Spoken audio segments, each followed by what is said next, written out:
Hola, ¿qué tal amigos? ¿Cómo están? Muy buenas noches. Yo soy Esdras Chabot y esto es Dinero y Poder. Antes de comenzar con esta emisión, quisiéramos agradecer enormemente al Consejo Nacional para la Evaluación de las Políticas de Desarrollo Social, el Coneval, el haber otorgado a Dinero y Poder un reconocimiento por el manejo de la información que proporciona el Coneval, una institución fundamental para la democracia mexicana, para el conocimiento de lo que son los distintos elementos que conforman la realidad de este país. Muchísimas gracias a Coneval y por supuesto la felicitación a todos los que hacemos este programa. Bueno, se cumplieron 3 años de gobierno del presidente Enrique Peña Nieto. Pese a los desencuentros políticos y sociales, hay cifras que muestran el avance en ciertos rubros. Más allá de lo logrado por el Pacto por México, los retos ahora son instrumentar reformas estructurales. En materia económica, se han registrado de diciembre de 2012 a octubre de 2015 1.760.532 nuevos trabajadores en el Instituto Mexicano del Seguro Social. La inflación está controlada,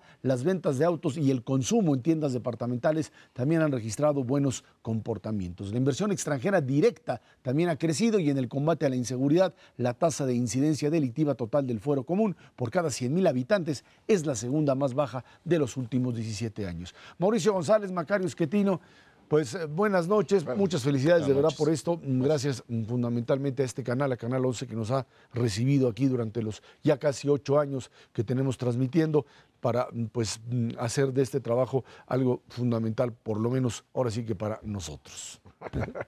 Macario. Sí, hay datos mixtos de lo que ha pasado en los últimos 3 años. Le ha pasado a este gobierno de Peña Nieto lo que le ocurrió a los 2 anteriores, que los primeros años han sido económicamente no muy buenos. Cuando arranca Vicente Fox le toca pues la recesión producto de la caída de las empresas de alta tecnología, a lo mejor los amigos del auditorio lo recuerdan, de 2000 a 2003 Estados Unidos estuvo en recesión y pues nosotros no crecimos. Y el crecimiento promedio de esos 3 años es ligeramente inferior a 2%. Lo mismo le ocurre a Calderón, arranca, en 2008 viene la crisis, 2009 es espantosa la gran recesión, y entonces el promedio también de esos 3 años es inferior a 2%. Ahora estos 3 años no hemos tenido a nivel internacional una crisis tan seria, pero hemos tenido en México un comportamiento económico pues no muy bueno. El promedio es 2%, entonces queda ligeramente arriba de los 2 últimos sexenios. Sin embargo, en esta ocasión este mal comportamiento de la economía sí le ha costado en popularidad al presidente muchísimo. Cuando uno ve las encuestas de popularidad, la caída importante ocurre durante el 2013, es decir, prácticamente entrando ese año la economía pues no le va bien y pierde popularidad tan rápido que de arrancar su gobierno con un margen de 20, 25 puntos a favor, lo termina con números negativos ese primer año, y para agosto pasado, que llega al peor momento, pues andaba en 20 puntos pero negativos. Últimamente ha empezado a mejorar, conforme también empiezan a mejorar cifras económicas. Entonces me da la impresión que mucho de la popularidad presidencial tiene que ver con el desempeño económico. Es ahí donde la gente está pues más molesta. Creo que los que escribimos, opinamos y demás, hemos prestado atención al tema de Iguala o a la Casa Blanca o cosas similares, pero aparentemente la gran mayoría de la población, su preocupación principal está en el tema económico. Mauricio. Así es, Israel. Yo, bueno, creo que para hacer un balance siempre es útil tener alguna referencia, ¿no? Para poder comparar qué es lo que ha ocurrido. Y yo creo que en esta ocasión, de esta primera mitad de la administración del presidente Peña Nieto, esa referencia podría ser qué ha ocurrido en comparación con lo que la sociedad deseaba. Creo que es un punto válido. Y por otra parte, qué ha ocurrido respecto a lo que el gobierno ofreció al momento de entrar. Creo que hay aspectos positivos y negativos en ambos casos. A mí me gustaría enfocarme sobre los aspectos positivos primero, y que tienen que ver con el ofrecimiento del gobierno, pues desde su inicio, de que México requería una serie de cambios de fondo, las llamadas reformas estructurales, que en materia económica pues hubo varias, ¿no? Y que creo que vale la pena reconocer que en esta administración los primeros 2 años se aprobaron más cambios estructurales en cuestiones económicas, la reforma de telecomunicaciones, la de energía, la laboral, la financiera, la de competencia económica, que en los 18 años previos, o sea, sí hay un parteaguas ahí. Todavía no estamos viendo o todavía no se percibe en el bolsillo de los mexicanos los efectos de estas reformas, pero no quiere decir que las reformas hayan sido intrascendentes, es simplemente que pues ya sabíamos que estos cambios iban a generar sus beneficios en un plazo amplio de tiempo. Entonces creo que eso es de lo positivo, lo más destacable. Quisiera enfatizar la parte del crecimiento, de la falta de crecimiento económico. Yo creo que respecto a lo que esperábamos los mexicanos, pues sí se ha quedado muy corta la cosa. Los propios analistas económicos en la encuesta esta de Banco de México que se elabora cada mes, si vemos lo que se estimaba en promedio de crecimiento económico para 2013, 2014 y 2015, el promedio es más o menos como de 4% y la verdad es que va a ser como la mitad. Entonces, pues ahí sí hay una diferencia muy grande. Cada punto porcentual de crecimiento del PIB son 180,000 millones de pesos, entonces 2 puntos pues sí es una cantidad enorme de recursos para la economía.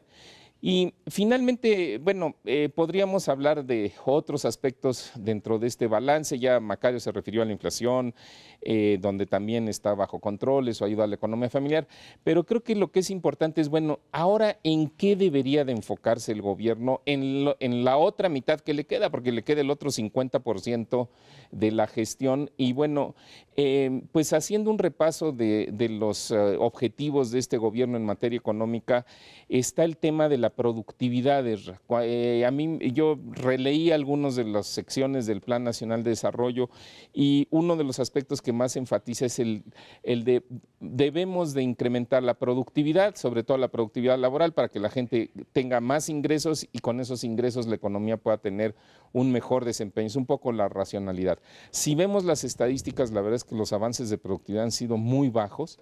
En promedio, en estos 3 años, la productividad del trabajo, la productividad laboral ha crecido 0.4% por año, entonces ahí no hay manera de que los ingresos puedan repuntar en forma significativa. Entonces a mí me parece que en el tema económico ese debería de ser uno de los factores a enfocarse, porque si no lo logramos, si seguimos con la productividad más o menos estancada, pues no hay manera de avanzar más rápido. A ver, hay cosas que se han logrado en estos 3 años ligadas a este fenómeno de crecimiento del 2%, pero crecimiento de empleo muy por encima de una economía que crece al 2%. Y ahí habría que entender que el tema reforma laboral funciona o comienza a funcionar.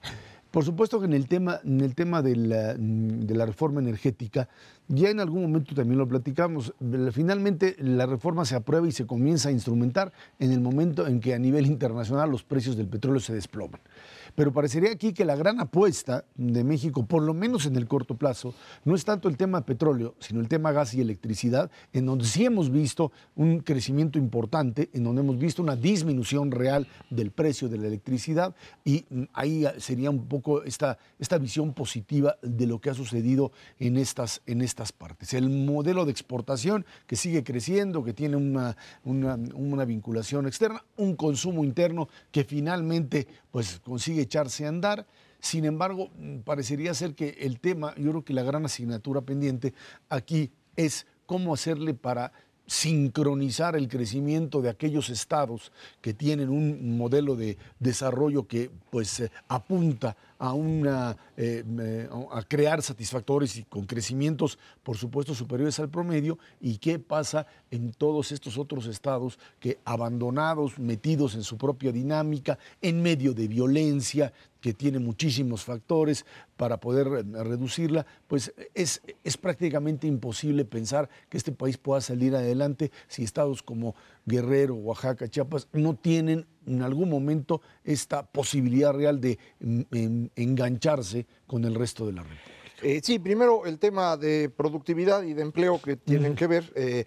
Si tu economía está creciendo 2% y empiezas a generar muchos empleos, por definición la productividad se desploma, porque pues así es como se calcula. Entonces es un fenómeno que tiene que ver Por un lado, con que el Seguro Social está persiguiendo a todo el mundo, y qué bueno, porque deberían estar afiliados al seguro los trabajadores. Y segundo, la reforma laboral sí ha permitido cierta flexibilidad que ayuda también a generar más empleos. Y entonces el empleo crece más rápido de lo que sería normal para una economía que crece 2%, y entonces va contrayendo la productividad, como ya había dicho Mauricio. Esto, si en el mediano plazo el crecimiento de la economía empieza a ser mayor, puede empezar a regresarse. Ya veremos qué ocurre. En términos de la reforma energética, efectivamente, el objetivo era electricidad y gas, porque ya no teníamos electricidad y gas suficientes para recibir más inversión productiva, sobre todo en el centro del país o en el norte, que es donde estamos exportando. Esto ha permitido que la electricidad baje de precio conforme importamos más gas, que es más barato, y hay construcción de gasoductos que van a permitir que tengamos ya pues suficiente energético en el centro, como decíamos, para invertir. Entonces eso pues tiene su dinámica. Creo que el problema que ha tenido Peña Nieto es que él arranca con un colchón de popularidad pequeño comparado con el que tuvieron Fox, que Fox tenía un bono inmenso, y Calderón todavía, que llegó a tener, aunque arranca con dificultades, inmediatamente obtiene un bono también de apoyo, que aunque la economía pues no funciona, le da tiempo para no quedar en términos negativos prácticamente nunca. En cambio, Peña Nieto casi luego se entra en términos negativos. Creo que sigue habiendo esta, pues digamos, enojo, molestia, desencanto con lo que fue el PRI durante el siglo pasado, que se refleja en una crítica adicional a Peña Nieto de lo que sería normal, ¿no? Y yo te añadiría, Macario, que también pues a la hora de gobernar, quien se mete a gobernar de verdad no termina siendo siempre muy popular, porque esto implica enfrentarse a grupos de poder, implica tratar de romper privilegios, o sea, no nadar de muertito, sino hacer cosas. Y hay que recordar que las reformas instrumentadas en el Pacto por México, fundamentalmente la de telecomunicaciones y la energética, pues finalmente le pisaron los callos. La educativa también, y la porque le pega educativa, al tiene sindicato, razón, ¿no? y educativa. Finalmente lo que hicieron fue golpear fuertemente estructuras de poder muy grandes, y el tema de telecomunicaciones, pues por supuesto le estás pegando a aquella parte que es la que se encarga directamente, por un lado, del hombre más rico del mundo, con Slim en un lado, y por el otro lado, la estructura de las dos grandes empresas, de Azteca y de Televisa, que de alguna manera también terminan siendo más Televisa que la otra, que termina siendo mucho más dañada por esta idea de una mayor competencia, ¿no? Y esto se paga finalmente.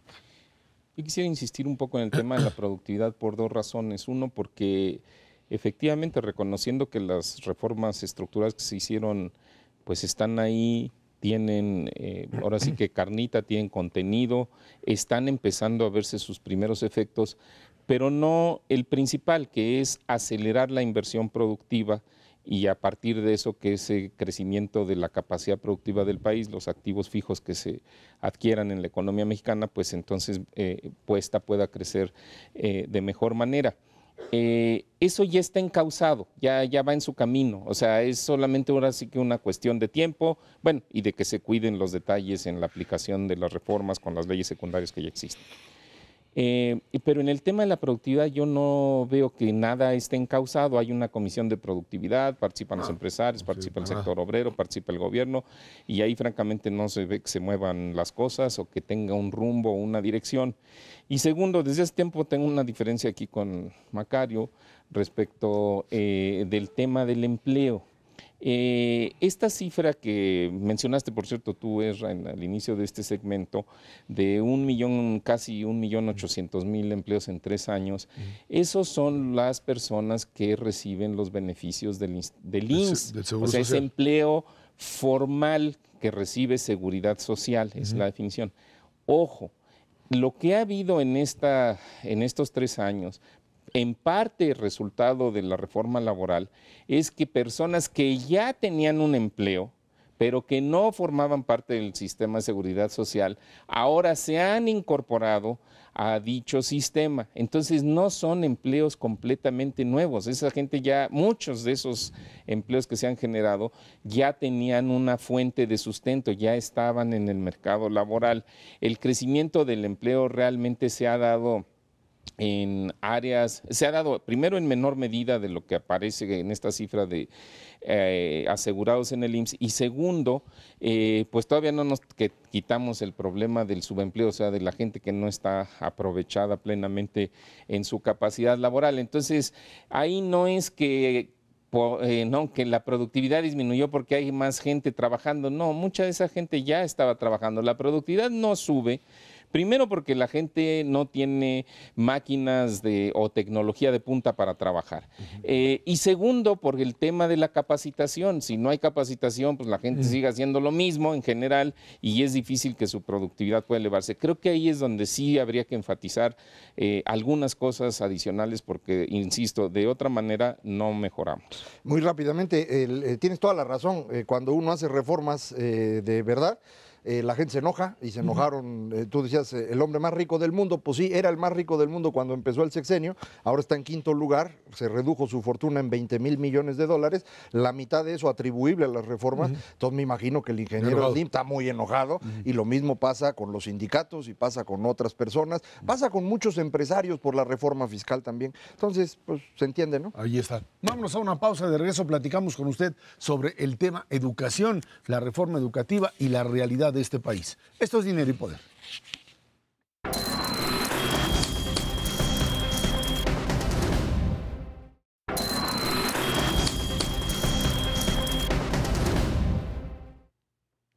En el marco del llamado desarrollo sustentable, las metas para México en materia educativa son garantizar educación preescolar, primaria y secundaria, además aumentar la oferta de docentes calificados a la luz de la propia reforma educativa. Estos objetivos enfrentan retos en los próximos años porque no se ha logrado que todos los jóvenes y niños tengan acceso a la educación. Para hablar de este tema nos acompaña aquí en el estudio de Dinero y Poder Marco Antonio Fernández Martínez, profesor investigador de la Escuela de Gobierno del Tecnológico de Monterrey. Marco, muchas gracias por estar aquí con nosotros. Cuando se habla de desarrollo sustentable en educación, estamos partiendo del principio de que la transformación del modelo educativo en México requiere tanto de recursos de orden económico, por supuesto, así como de lo que sería no solamente el conocimiento y la evaluación de los maestros y el nivel de los alumnos, sino qué mecanismo se puede utilizar para finalmente convertir lo que es esta educación en nuestro país con una enorme cantidad de lastres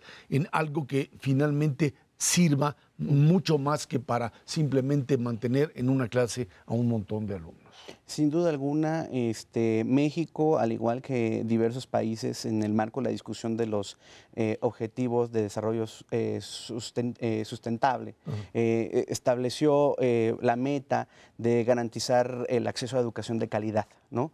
Y como mencionaste en la introducción, esto pasa por la preescolar, la primaria y la secundaria. Cuando uno observa las más recientes cifras dadas a conocer por el Instituto Nacional para la Evaluación de la Educación, se da cuenta de los retos múltiples que tiene el país, porque son retos, por un lado, de acceso, sin duda retos de calidad y retos de equidad.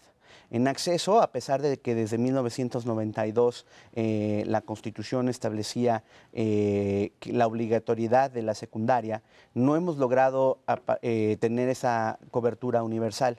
Todavía nos faltan 11% de los jóvenes de cobertura en secundaria, y en el caso de educación media superior es mucho mayor. De hecho, cuando se hizo obligatoria este nivel en el sexenio de Fox, se planteó que sería en el año 2021 cuando se tendría que alcanzar la universalidad. Cuando vemos que la cobertura va aproximadamente en el 55%, pues vemos que también va a estar en chino alcanzar esta universalidad. A eso, si le suma uno los resultados de PISA, Enlace o ahora Planea, claramente pues el talón de Aquiles del sistema educativo tiene que ver con la calidad de la educación. Y a pesar de que hay un problema generalizado de calidad, todavía es peor en las escuelas destinadas a los menos favorecidos. De ahí el problema de la equidad, porque son las personas, por ejemplo, que van a las escuelas indígenas, a las primarias indígenas, a las escuelas del CONAFE, a las escuelas de las telesecundarias, quienes están teniendo más desafíos en términos de la calidad. Y cuando uno hace un zoom todavía mayor y empieza a ver las diferencias entre estados, pues ya ni qué te digo, ¿no? O sea, tenemos, digamos que por un lado, no sé, Tabasco, por ejemplo, con resultados educativos muy, muy pobres, y relativamente mejor el estado de Querétaro. Y digo relativamente porque cuando uno ve las cifras, pues también son muy, muy preocupantes. En ese sentido, la reforma educativa, yo, como lo veo, trata de avanzar hacia esa dirección, pero se necesita mucho dinero. Y yo sé que en esta mesa se ha analizado mucho, por ejemplo, la asignación presupuestal en las discusiones recientes. Uno observa, por ejemplo, que hubo recortes para el Instituto Nacional para la Evaluación. Uno observa los recursos que se destinan para evaluación y para formación de los docentes, y entonces no queda tan claro que se supone que el propósito es mejorar la calidad a partir de estos instrumentos, pero el Estado no está destinando los recursos suficientes. Y no es que gaste poco, gastamos comparativamente mucho, pero gastamos con problemas de corrupción. Como bien decías hace un momento, son muchísimos los retos que tenemos enfrente, y cada uno creo que requiere pues un análisis por separado, pero uno que creo que es importante es este tema de la cobertura. Mencionabas, en media superior la cobertura pues es 55%. Ahí creo que más bien tenemos un problema distinto, no es que no haya suficiente espacio, sino que se nos cae la gente, ¿no? Entran un porcentaje relativamente menor de la secundaria hacia media superior, y dentro de media superior se desploma. Los jóvenes no terminan preparatoria, y ahí sigue la discusión desde hace tiempo de cuál es la razón de ello.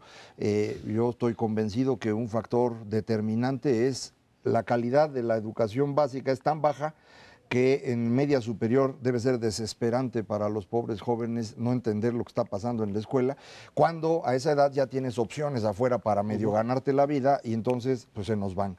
Entonces creo que este problema de cobertura, más que un problema de que nos falten escuelas, es que el sistema no está funcionando y se nos va la gente de la escuela. ¿Es así? Es que en ese sentido, uno de los problemas tiene que ver, Macario, con que hay un indicador muy bonito que generó el INE del egreso oportuno. Es decir, un joven, un niño, se espera que termine pues en 6 años su formación primaria, y después en 3 la secundaria. Pero cuando uno ve las estadísticas, por ejemplo, en primaria, de 1000 niños que comienzan sus estudios, solo 76% los termina a tiempo, y el resto los termina 1 o 2 o más años después. Y ese acumulado se va también prolongando en secundaria, y eso digamos que va arrastrando el joven muchas deficiencias educativas, y en el salto, como dices tú, de la secundaria a la media superior ya se cae la cobertura, porque por un lado por razones económicas, por el otro lado de calidad educativa. Esta calidad se refleja también en este arrastre que va atrasado el joven en su trayectoria, y el país todavía no ha logrado realmente resolver este problema de manera eficaz. La administración anterior y la actual han tratado de aumentar la cobertura a partir de opciones en línea. Y esas opciones en línea, el problema es que no tenemos garantía que sean de calidad. Si las presenciales tienen problemas de calidad, las de en línea, lamentablemente, pues también tienen problemas muy serios. Marco, pues nos hemos enfocado en el tema de la reforma educativa, sobre todo en el aspecto de la evaluación de los maestros. Sí. Evaluar a los maestros, los que no salgan bien, capacitarlos para que eventualmente puedan ¿no? estar a la altura de, digamos, de lo que se requiere de ellos, y además darles una serie de incentivos económicos a los que cumplen. Sin duda, buenos maestros pues son un ingrediente fundamental para tener calidad en la educación, pero yo pienso que no son no es el único ingrediente, sino qué otras cosas habría que ir trabajando en paralelo para tener mayor cobertura, pero al mismo tiempo para ir teniendo mejor calidad de educación, aparte del tema de los maestros, que es importante, pero insisto, no es el único. Sin duda alguna coincido, la literatura comparada, los estudios internacionales apuntan a que el elemento más importante para poder lograr calidad de la educación es tener buenos maestros, seleccionarlos bien, hacer que la profesión sea una profesión atractiva a partir de los métodos de selección, de su formación y de sus salarios. Y al mismo tiempo complementar el papel de los maestros pues con tener los insumos básicos, los instrumentos básicos que el censo educativo demostró que no tenemos en muchas de las escuelas públicas en nuestro país, con deficiencias de la estructura educativa muy grave. Y ahí, por ejemplo, una de las cosas que hemos vuelto a ver es que no es una cuestión de dinero. Cuando uno ve, por ejemplo, que la mayor parte de la infraestructura en primaria y en secundaria se ha financiado a través del famoso FAM, del Fondo de Aportaciones Múltiples, uno observa cómo en los últimos 20 años ha crecido en términos reales de forma muy importante, y a pesar de ese crecimiento, pues aparece el censo y nos dice que tienen miles de escuelas sin suministro de agua, con techos precarios y demás. ¿A dónde se fue el dinero? Pues es otro de los temas que ustedes platican mucho en la mesa. Un problema de un federalismo en donde es la irresponsabilidad, hay que decirlo con toda claridad, de muchos gobernadores que son los responsables de la administración de sus sistemas educativos y que desvían, y la Auditoría Superior de la Federación así lo ha documentado, dinero etiquetado supuestamente en la infraestructura y se utiliza para otra cosa. Ahora la Administración Federal ha anunciado este programa de 50,000 millones de pesos para poder financiar proyectos de infraestructura, que hay que decirlo además es deuda pública. A mí no me vengan con que no es deuda, pero no hay que tenerle miedo a la deuda si se utiliza adecuadamente. El problema es, y lo hemos insistido mucho con el titular del INIFED, Héctor Gutiérrez de la Garza, que es fundamental transparentar cómo se va a distribuir ese dinero. La tentación de politizar el dinero, por ejemplo, de distribuirlo a escuelas que van a tener, por ejemplo, elecciones, en municipios que van a tener elecciones, y no usar eficazmente la información del censo o de otro estudio que el INIFED está haciendo de la infraestructura, sería terrible. O sea, no podemos seguir desperdiciando el dinero y sin darle a los instrumentos que necesitan los maestros para poder hacer bien su trabajo y mejorar eventualmente la calidad. Al respecto, Marco, yo creo que tienes toda la razón en lo que acabas de decir. Nosotros nos enteramos con certeza que nuestro sistema educativo no servía cuando empezamos a hacer las pruebas PISA. Antes ya traíamos alguna duda, pero entonces nos dimos cuenta que esto no estaba sirviendo. Sí. El primer resultado es de 2003, que ya realmente tuvimos para todo el país y todo. De eso hace 12 años. Sí. Y en esos 12 años, así como que uno perciba un gran cambio, pues no. Es decir, la reforma efectivamente va a ayudar muchísimo, esto hizo en los últimos 3, pero en todo lo anterior se experimentaron distintos mecanismos, la prueba enlace que muy rápidamente se corrompió, se intentó la enciclomedia que tenía cosas interesantes, pero luego también hubo problemas de aplicación. ¿Crees que ahora esta reforma, estas nuevas ideas tengan un posible éxito, viendo lo que pasó con lo anterior? Yo quiero pensar que sí, pero estamos en un momento crucial de la reforma educativa, porque no es solamente llevar a cabo la evaluación de los docentes, sino qué vamos a hacer con la evaluación. O sea, la evaluación es un instrumento para ayudar a detectar fortalezas y debilidades, y entonces si hay muchas debilidades, vas a tener que cambiar los planes de la formación de las normales o de las instituciones de educación superior donde se forman los futuros maestros. A los maestros en funciones los tienes que preparar mejor, les tienes que empezar a dar cursos, no son cursos de pedagogía, o sea, son cursos, por ejemplo, incluso de que ellos mismos sepan elementos básicos de matemáticas, que hay un número importante que no lo saben, entiende, sí, y pues se ven reflejados en los resultados de sus alumnos. Entonces, en ese sentido, esa es la parte en la que yo creo que todavía hay mucho camino por recorrer. Hace unas semanas hubo un foro en el Senado y estaba la presidenta del INE, la doctora Schmelkes, y yo le pregunté cómo había sido el diálogo con las autoridades de los estados para poder empezar a usar los resultados de la evaluación, tanto de los alumnos como de los maestros, pues para ayudar a verdaderas comunidades escolares. Y pues reconoció que hay un largo camino a recorrer. O sea, hay deficiencias, no sé, la autoridad educativa en Guerrero, por ejemplo, en Oaxaca. Y ya, o sea, la más avanzada es Baja California. Y de todas maneras tenemos problemas de usar eficazmente los recursos. Y además tenemos esta visión, y también eso es un problema de esta reforma y en general, desde mi punto de vista, del diagnóstico del funcionamiento del país. Una tentación centralista ante la desilusión de la forma en que funciona el federalismo, en vez de ver cómo corregir problemas y realmente hacer responsables a los gobernadores de sus sistemas educativos, quieren recoger todo. Y la verdad es que desde República de Brasil, donde está la SEP, pues no se puede determinar la política educativa de Baja California, que es distinta de la de Tamaulipas o la de Quintana Roo. Sí, lo que pasa es que las otras repúblicas están peor. O sea, la República de Guerrero, la República de Oaxaca. O sea, el tema del federalismo o de centralizar, pues tiene que ver, yo creo, con una medida, yo te diría, de emergencia. No tienes una alternativa. Que si va a funcionar o no, entiendo que ese sería un poco el problema más grave. Aquí el punto es por dónde comienzas, porque de alguna manera pues hay que echar a andar una nueva maquinaria que pueda eventualmente comenzar a preparar a jóvenes, y pues de eso se trata, y hacerlo rápido, porque pues tú no puedes seguir desperdiciando generaciones, ¿no? Ahí nada más habría que acotar un punto extra. Hay que tener memoria histórica. Antes del 92, cuando se descentralizó mal, porque se descentralizó mal la educación, todo era centralizado, muy centralizado, y fue un desastre. O sea, de hecho, la discusión entonces era, tenemos que descentralizar porque la federación no puede saber todo lo que pasa en los estados. Y lo descentralizamos mal. Y en el marco de la discusión de la reforma educativa, lamentablemente no logramos sensibilizar a los legisladores de descentralicemos bien. O sea, sí tenemos un problema. Yo no soy ningún ingenuo, creo, en términos de ver las deficiencias de los gobernadores.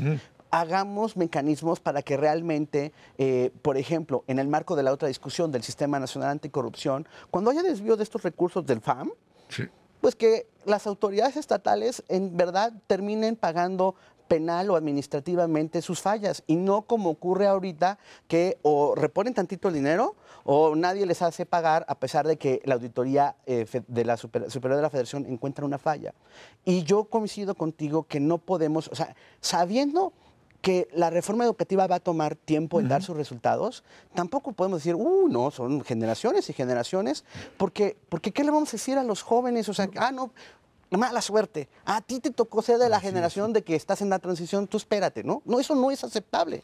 Hubo un estudio de un economista en Stanford, Eric Hanushek, y hizo una simulación de los resultados de PISA para ver el impacto que tendría mejorar la calidad de la educación si a todos los jóvenes de tercero de secundaria y primero de prepa los pudiéramos pasar por lo menos al nivel 1 de PISA, que es el elemental. Habría en el caso mexicano un impacto para el 2030, que es cuando se supone que es las metas del desarrollo sostenible, de un crecimiento en 500% del PIB.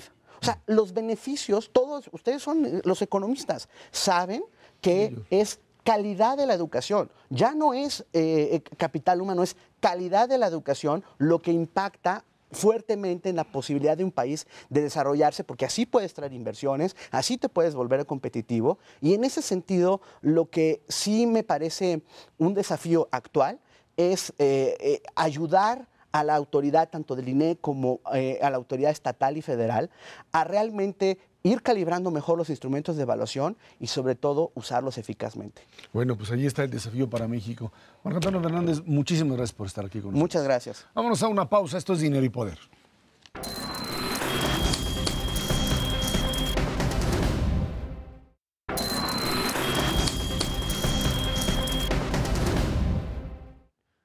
La Secretaría de Hacienda presentó su informe mensual de finanzas y deuda pública a octubre.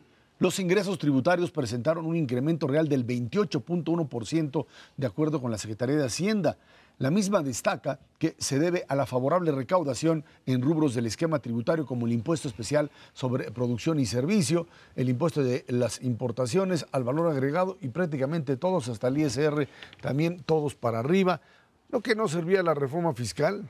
Bueno, yo insisto Tú que eres la de los reforma, que sí sí, yo quería. sí, al principio al menos era yo el único, no sé si siga yo siendo el único que estaba a favor de esta reforma en general, porque yo insisto, nos estamos recaudando muy poco en México y era importante movernos, y realmente lo que creo que se hizo bien en esa reforma fue en el Código Fiscal de la Federación dar más herramientas al SAT para poder cobrarle a los que no quieren pagar.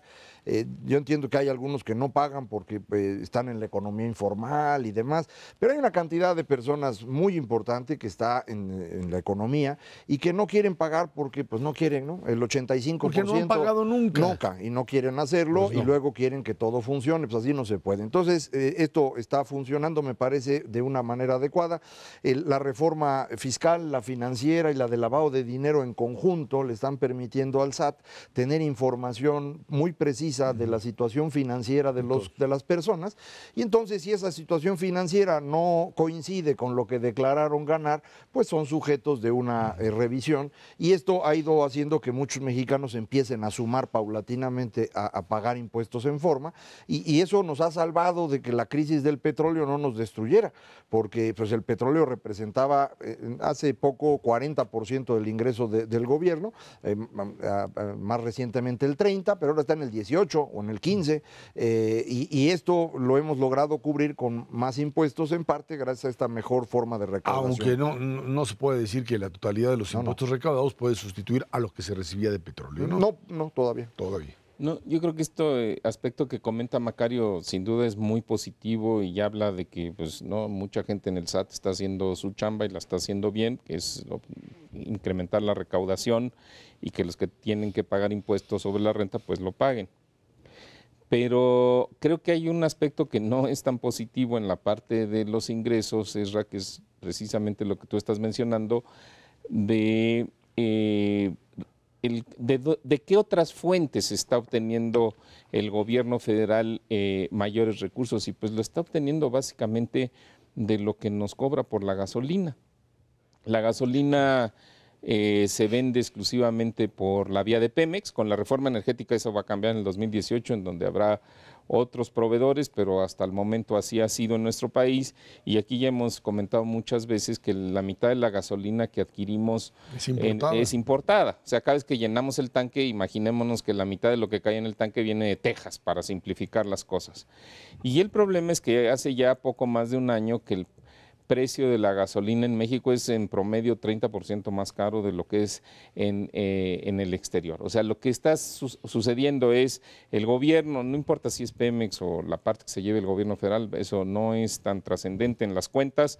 El gobierno en general importa la gasolina barata y nos la vende cara. Es un gravamen, no podríamos entrar a tecnicismos de si son impuestos o no son impuestos. Aunque esto se te ha reducido a raíz de la devaluación del peso, en donde tuviste también que comprar gasolina pues a un dólar mucho más caro, ¿no? Sí, pero de cualquier manera... el aumento, digamos, el precio al que se paga es mucho mayor de lo que se requiere para comprar la gasolina. Exacto. Y el otro punto es que esto en principio debe de ser temporal, porque la reforma energética dice en el 2018 el precio de la gasolina ya no lo va a fijar, la Secretaría de Hacienda lo va a fijar el mercado. Entonces ahí... lo que preocupa un poco es que, digamos, no se han hecho los ajustes por el lado del gasto como para enfrentar una situación o una coyuntura desfavorable, ya sea porque los precios del petróleo internacionales se quedan bajos, no lo sabemos, es posible que eso suceda, ya sea porque se sigue perdiendo volumen de producción o de extracción de crudo en nuestro país, es lo que ha pasado en los últimos 10 años, o ya sea porque no se puede sostener este precio de la gasolina le voy a llamar artificialmente elevado. Entonces, los ajustes de gastos, el gasto se tiene que ir acomodando a esa realidad que nos va a ir marcando, ¿no?, el panorama petrolero. La razón por la cual estamos pagando una gasolina más cara es porque la forma como se fija el precio de la gasolina en México es una forma muy mal hecha. El gobierno, la Secretaría de Hacienda dice este es el precio y luego pues a ver a cuánto la consigue y si le sale bien pues gana mucho y si le sale mal pierde mucho. Hubo algunos años en el sexenio fundamentalmente Felipe Calderón donde llegamos a perder hasta 200,000 millones de pesos en un año por que la Hacienda había fijado un precio muy bajo de la gasolina, se fue el precio a las nubes y entonces todo ese diferencial hubo que subsidiarlo, que es la tontería más grande del mundo, porque no solamente está subsidiando a los más ricos, que son los que usan los coches, sino también está subsidiando la contaminación. Entonces era una idea muy mala. Ahora tocó al revés, la gasolina está barata afuera y entonces están cosechando. Ya se va a acabar esto. Para el próximo año ya no se va a fijar el precio por Hacienda, sino que se define de qué tamaño va a ser el impuesto y se calcula de una forma que va a ir variando hasta donde yo entiendo mensualmente. Vamos a ver finalmente en qué acaban, porque todavía no queda claro exactamente qué van a hacer, pero es en esa lógica y empieza ya a partir de marzo creo que se va a empezar a aplicar, pues se anuncia próximamente. Cuando ya se pueda importar, esto ya va a hacer las cosas mucho más fluidas. Dice Mauricio, hay que reducir el gasto. Pues hace un momento veíamos con Marco, hay problemas de recursos en educación y los hay en salud y los hay en pensiones y los hay en seguridad. No podemos reducir el gasto en México, eso no hay manera. Entonces, más bien hay que pensarle de qué otro lado podemos conseguir la lana. Nada más que no hay forma, yo entiendo, la gente dice, ¿para qué pago impuestos si se lo roban? Que es el otro elemento. Siempre es la queja. Es parte de la queja. Sí, mejor me lo robo yo a que se lo robe el gobierno. Exactamente, Sí, es otro problema. Yo creo que si quieres recortar, tienes que recortar en áreas que, bueno, pues sabemos bien cómo funcionan y quiénes son los que funcionan con ello. Vámonos a una pausa. De regreso, China y la OPEP, otro dolor de cabeza para el mundo. Esto es Dinero y Poder.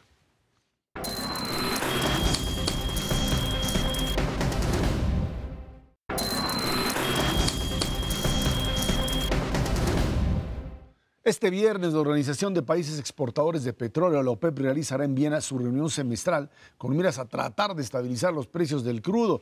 Esto si los países que no pertenecen a la organización aceptan también reducir en 1 millón la producción diaria el próximo año. Por otro lado, el Fondo Monetario Internacional acordó agregar al yuan, a la moneda china, a su canasta de monedas de referencia integradas por el dólar de los Estados Unidos, el euro, el yen japonés y la libra esterlina. El Fondo Monetario explica que es un reconocimiento a China como una potencia. Yo no sé qué le están reconociendo a China, pero bueno, pues ahí eso es lo que dice el Fondo Monetario Internacional.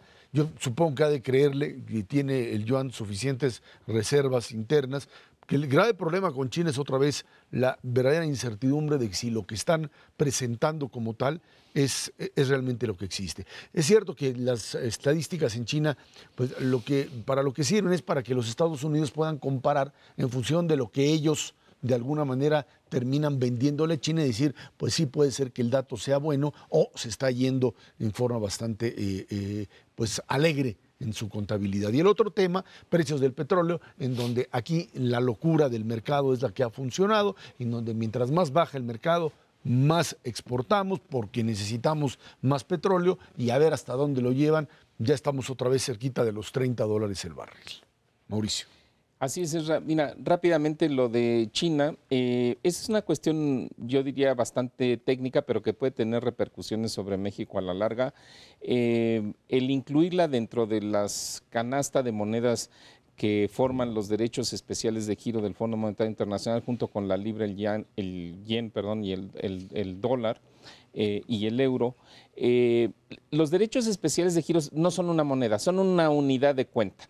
O sea, cuando el Fondo Monetario Internacional le da recursos a un país, cuando estos países tienen problemas en sus balanzas de pagos y problemas financieros en general, pues entonces le tiene que establecer una unidad de cuenta para darle los recursos y después para cobrárselos. O sea, técnicamente eso es lo que significa. Ahora, lo que puede ser trascendente es que, ya lo hemos comentado aquí, China establece su tipo de cambio o sea, la relación entre la moneda, el yuan y el resto de las monedas del mundo, no como lo hacen los ingleses, por ejemplo, en donde el libre mercado es el que determina el valor de la moneda. Los chinos es el gobierno el que determina el valor de la paridad. Entonces, esto quiere decir para mí que en el transcurso del tiempo China se va a comprometer a que sean cada vez más las fuerzas del mercado, la demanda y la oferta de su moneda la que determine su paridad. ¿Y eso qué quiere decir? Quiere decir que cuando le vaya mal a China y por las razones que sean, devalúe su moneda, a nosotros nos va a representar un riesgo porque va a abaratar los productos chinos en los mercados en donde nosotros también participamos, que es Estados Unidos. Y viceversa, cuando se fortalezca el yuan, pues entonces México podrá salir beneficiado porque entonces los productos chinos se encarecen. Pero siendo China, ¿no?, prácticamente la segunda economía del mundo en tamaño y dentro de pocos años será la primera, pues sí es relevante sobre todo por la flexibilidad con la que va a tener que manejar su paridad. Y bueno, del petróleo lo que te puedo decir es, el panorama es muy incierto.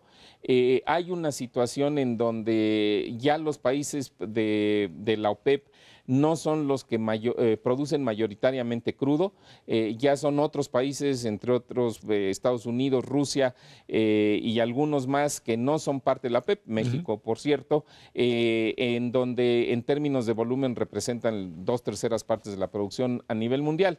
El problema es que los países petroleros, o sea, los países de la OPEP, antes lo que hacían, cuando se bajaban los precios, recortaban la producción y los precios se subían.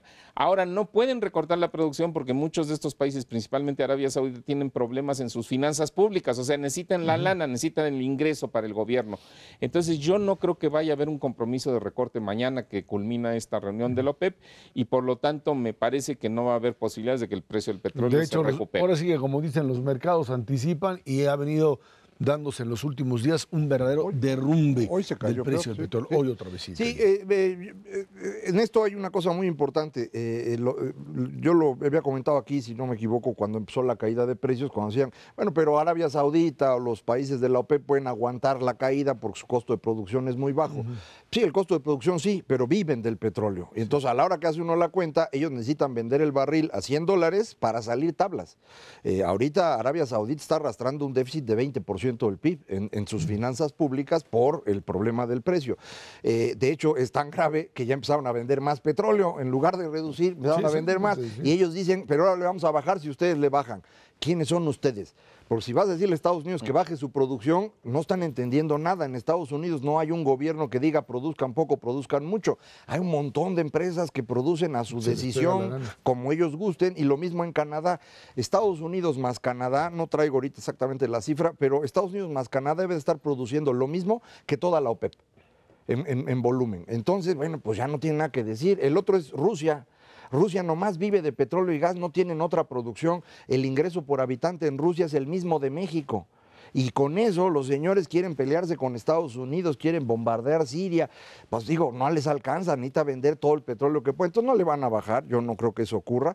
Y el tema de los chinos para mí es muy preocupante porque no es nada más, ya lo explicaba muy bien Mauricio, el tema de flexibilidad. Hay otro problema adicional que es las finanzas, que tú medio comentabas ahorita la información. No tenemos idea de cómo funciona el sistema financiero chino. No sabemos de qué tamaño son las deudas entre los distintos elementos de ese sistema. Hasta donde sabemos, hay una deuda en China de 250% del PIB, fundamentalmente de empresas, que se la deben a cosas que no son exactamente bancos y que todos los bancos son parte del Estado chino. Entonces, en esas condiciones, pues tú no tienes un sistema financiero y si no tienes un sistema financiero en forma, el yuan no tiene detrás nada.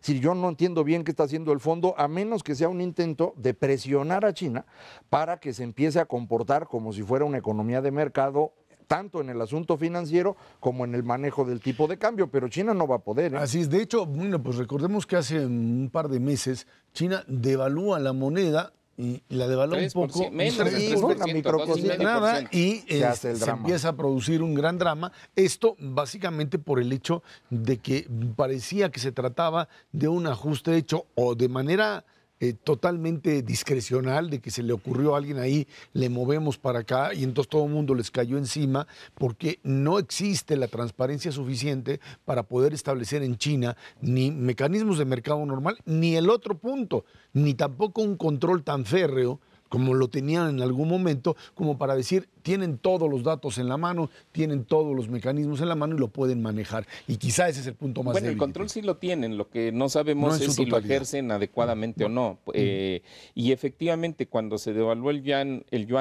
en agosto, aproximadamente 2% y luego le subieron un poquito más, total que quedó más o menos en 2,5% esa devaluación, se trató de explicar por parte del gobierno chino que era precisamente para ir flexibilizando y para ir permitiendo que las fuerzas del mercado pues tuvieran mayor injerencia en la determinación del yuan, y lo que causaron fue un desplome en las bolsas mundiales. Y después vinieron a decir que eso se acababa y que ahí se quedaban. Exactamente, y no había quien decía es que se van a devaluar hasta 10%, los mercados se desquiciaron y finalmente los chinos se atemorizaron y el gobierno chino, y entonces pues sacó las manos del asunto. Pero déjame regresar al tema del petróleo, porque yo creo que en términos de riesgos para México, a mí me parece que es mucho más riesgoso el petróleo que la situación de China con esta cosa de que se introduzca como moneda de reserva internacional. Hay un factor adicional al que menciona Macario. Bueno, hay muchos, pero uno me parece importantísimo, que es, en los últimos 4 años, Irán, que es un productor importante de petróleo, Irán produce como 3 millones de barriles por día o algo por el estilo, más que México. Irán se salió del mercado en los últimos 4 años, o lo sacaron, bueno, no, por sus problemas. Lo sacaron, le cerraron las puertas, dijeron ustedes no se les por lo que sea, no produjo, ¿ok? Pero ahora está en posibilidades, precisamente con el acuerdo que tuvo en los Estados Unidos, ¿no? Sobre armas nucleares, que prometieron que no van a construir una bomba atómica o su equivalente. Entonces ahora sí está en posibilidad de abrir la llave y arrojar al mundo aproximadamente 1 millón de barriles diarios extras. Es 1% de la producción mundial total, pero no deja de ser. En estas condiciones, ese extra sí puede significar un problema para el mercado petrolero a nivel internacional. Y no hay nadie en Irán, no hay nadie que le diga a Irán, oye, no, párale, no le vayas a echar más petróleo, porque ellos también necesitan el dinero. Entonces, yo creo que la perspectiva para este año, bueno, este año se acabó, para el 2016 y quizá para el siguiente año, los próximos 2 años, me parece que es más la presión hacia la baja, o a mantener bajos los precios del petróleo, o a que sigan bajando un poco más, a que puedan recuperarse. Y eso pues obviamente tiene repercusiones para nosotros, porque nosotros también necesitamos el dinero en nuestro gobierno para poder sostener el gasto. Muy rápido, los chinos no tienen ni idea ni control de lo que está pasando. Eso lo mostraron tanto con el movimiento del tipo de cambio como con el hundimiento de las bolsas allá en julio. Dos aguas con los chinos, ¿eh? Mauricio González Macarios, que tiene muchas gracias. Gracias a usted que nos ve y nos escucha aquí en Dinero y Poder en Canal 11 todos los jueves 10 de la noche. Estamos en la radio Noticias MBS en el 102.5 del FM de lunes a viernes de 5 a 7 de la tarde. Por nuestra parte, muchas gracias y muy buenas noches.